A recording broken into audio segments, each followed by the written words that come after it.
मेरी बेटी को न्याय चाहिए बोल रहे उसको फांसी दो। आज क्या बोल रहा है पब्लिक, हम लोग को पता है। बोल रहा शांत रहो, कुछ नहीं हो पाएगा। तुम लोग चिल्लाने से क्यों नहीं चिल्लाएंगे यार? हम लोग फांसी हो जाएगा, अच्छा है होती तभी उसको न्याय मिलता। बाकी सबके साथ अन्याय होते देख ले। कल उनके साथ हुआ है, आज हम लोग के साथ, परसों किसी और के साथ। सरकार की बेटी को ही न्याय मिल सकता, हम लोग को नहीं। सरकार हम लोग बस ये बताए लड़कियां बेटी के हत्यारों को गोली मारो सालों को।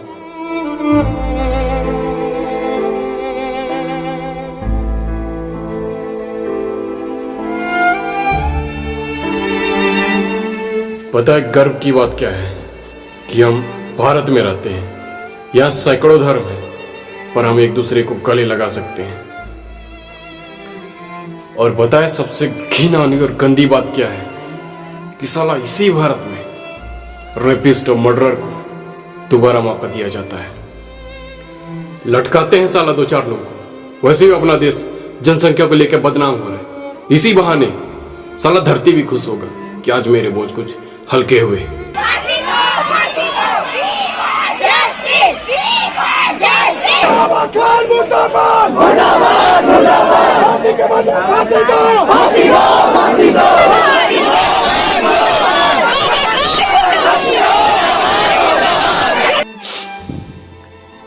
पता है ये इम्प्रेसी कौन थी?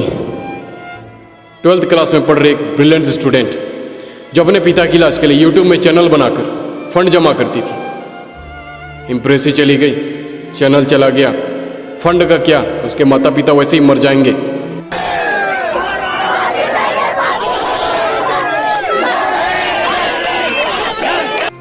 पता है ये भरोसा और नियत कितनी कुत्ती चीज है कि कब कौन तोड़ जाए, किसकी नियत डोल जाए, पता नहीं चलता। पता है मैं ऐसा क्यों बोल रहा हूं? क्योंकि ये बाबा खान कोई और नहीं, उसका पड़ोसी था, जिस पे भरोसा करके इम्प्रेसी के माता पिता उसके हवाले उसे छोड़कर जाते थे, घर को छोड़कर जाते थे। यह घटना मेरे घर से 90 किलोमीटर दूर छत्तीसगढ़ के सूरजपुर जिले स्थान जरही दोपहर की घटना है।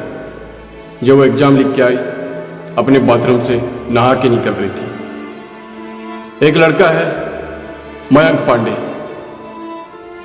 जिसको कभी भाव नहीं देती थी और कभी कभी फोन में बात कर लेती थी, क्योंकि वो साफ दिल वाली थी। उसका यही बात करना बाबा खान को हजम नहीं हुआ। वो पहुंच गया उस दोपहर उसे मना करने, पर उसे नहाए हुए कपड़ों, गीले कपड़ों में देखकर उसकी नीयत डोल गई।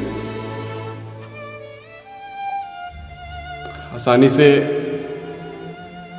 उसके माता पिता का भरोसा तोड़ गया। और पता है बचने के लिए क्या किया?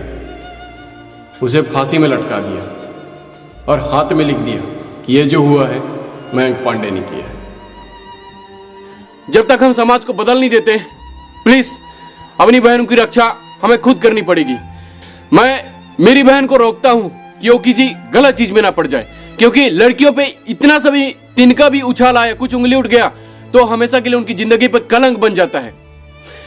पूछ सकते हो मेरी बहन से कि मैं उस पर कभी कभी हाथ भी उठा देता हूं, मैं उसकी नजर में बुरा बन जाता हूं, पर मेरी बहन को सुरक्षित रखने के लिए बुरा क्या, मुझे उसको दुश्मन बनना पड़े फिर भी चलेगा यार। आज किसी की बेटी दुनिया से चली गई, उस माता पिता के बारे में सोचो यार, क्या गुजर रही होगी उनके ऊपर। दिल दहल जाता है कि कोई कैसे कर लेता है यार इतना सब कुछ, और कोई दूसरे ग्रह से नहीं आया है सब करने।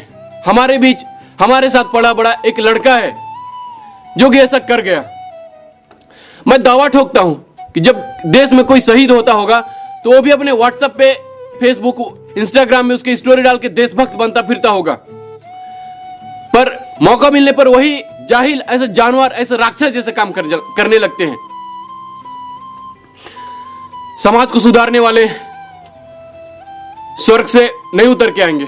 जो करना है आपको करना है, मुझे करना है, हम सबको करना है यार।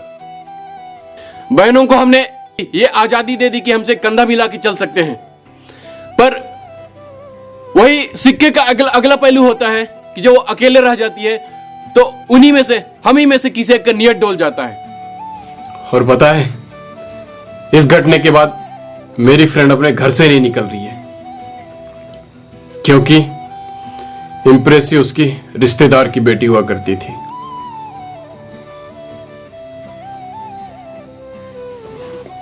भरोसा ऐसा चीज है कि मैं उसको मुझ पर भी नहीं दिला सकता। हर बेटी तलवार लेके घूमेगी, आने वाले समय पे ना हर बेटी बंदूक लेके घूमेगी। क्या करेगी? वो सेफ ही नहीं है, रात को 10 बजे के बाद नहीं निकाल सकती। हर लड़कियों को अपना औजार रखना होगा, फिर अपना सुरक्षा खुद ही करना होगा लड़कियों को। लाइसेंस दे दे हमें, जब वो नहीं कर पाएगा तो हमें लाइसेंस दे दे, हम भी रिवॉल्वर बंदूक लेके चलेंगे, क्योंकि हमें भी जान का खतरा है, तो हम भी कुछ भी तो कर ही सकते हैं। वीडियो शेयर करो यार, क्योंकि आपके शेयर करने से किसी को इंसाफ मिलने की जो उम्मीद है थोड़ी सी सही पर बढ़ जरूर सकती है। प्लीज वीडियो शेयर करो और एक टैग लगाना भूलना, जस्टिस फॉर इम्प्रेसिव। इतनी चौड़ाई में उसको फांसी की सजा दी जाए, जो भी है उसको छोड़ा नहीं जाए। मेरी पति बहुत जेल में थी, इसके बाद भी वो नहीं छोड़ा, उसको फांसी दी।